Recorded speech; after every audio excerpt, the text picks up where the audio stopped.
Hey everybody, KMO here, and tonight is the debate, but I have a video job that I have to go to, so I'm going to miss the beginning of the debate most likely. But then I'll come home, I'll tune in, and I'll get very frustrated because they're not calling on Andrew Yang at all. And then, I'll record some hot takes and upload it. So this will be attached to all of that. So while it's all bright and beautiful right now, it'll be long dark by the time I get this cut into a video and uploaded. Alrighty, from your perspective, here we go. From my perspective, a couple hours of work to do first. Hey everybody, I'm back from my evening video gig. I'm ready to watch the debates. Not a product placement, but I got myself a beer. Gonna get me a beer is what I thought. And I did. Flying the colors, but I'm also wrapped up because I've just come in from the outdoors. I'm still a little chilly. So I listened to about an hour and a half, I guess, of NPR this afternoon. They were talking about the debates pretty much the whole time, that and Turkey. And, the whole Zelensky-Biden thing. How many times did they mention Andrew Yang's name? Zero. So, much as, I'm all about the man, this will be an exercise in not getting irritated, because I know they're, one, almost never going to call on him, and two, they're going to carefully manage when he is allowed to talk, so he never gets to talk about automation or UBI. Prove me wrong, CNN. Whew. So, we're just minutes away. I should say at this point, full disclosure, I have donated to two candidates. I've made two donations to Andrew Yang and one to Tulsi Gabbard, just because I want her in these debates. And because, we can't really look forward to Andrew getting much time to talk, we can look forward to Tulsi taking a shot at Elizabeth Warren.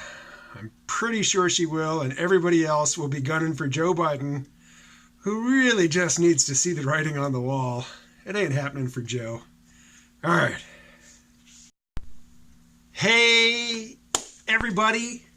I am pleased with this debate. I really am.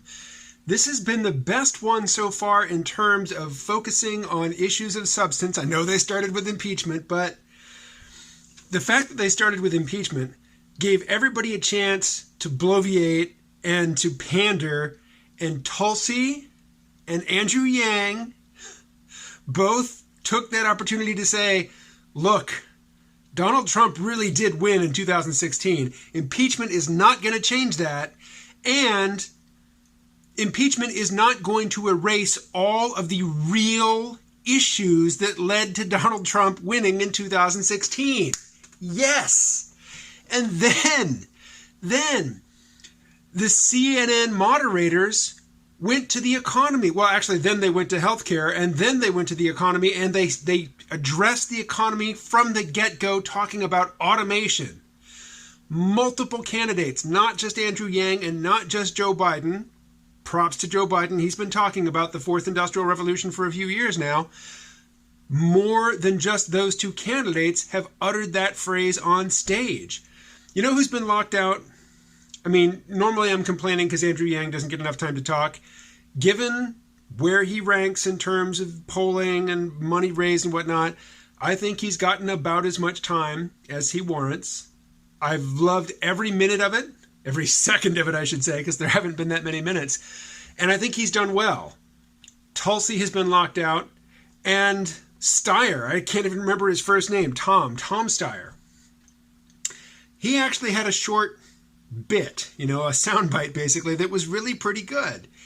And I think it's entirely appropriate that Tom Steyer gets almost no time whatsoever, because I didn't even know his name. You probably don't know his name, unless you're a real wonk for this stuff.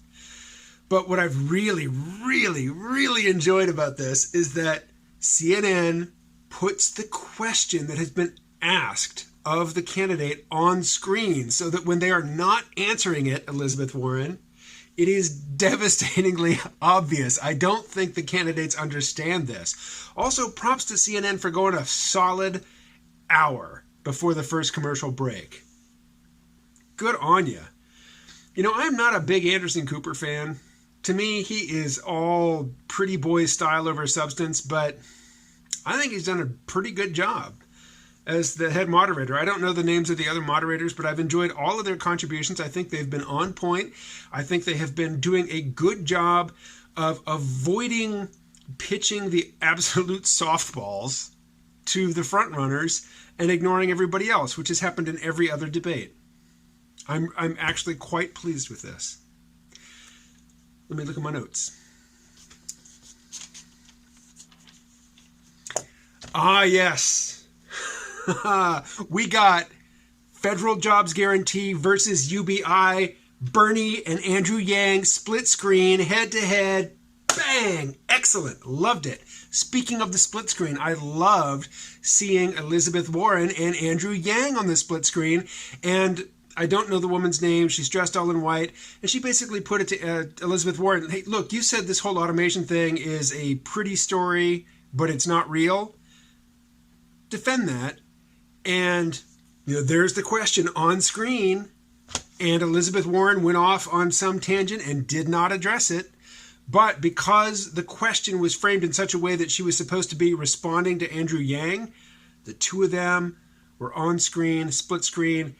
Elizabeth Warren, the presumed front runner, now that Joe Biden, who I think the moderators are doing him a favor by not having him answer very many questions. And he's been actually pretty good. I mean, he's not bleeding from his eyes, and he's not blathering incoherently. He's actually doing pretty well, but I think they are doing him a favor by keeping him off camera as much as they have. I'm just really surprised, pleasantly surprised, and impressed. I'm going to go ahead and upload this now. I will talk about the remaining 2 hours of the debate tomorrow. Thanks for checking this out, and hit me up on Twitter, because I will be checking in on Twitter tonight as I take in the rest of the debate in bed with a cat in my lap.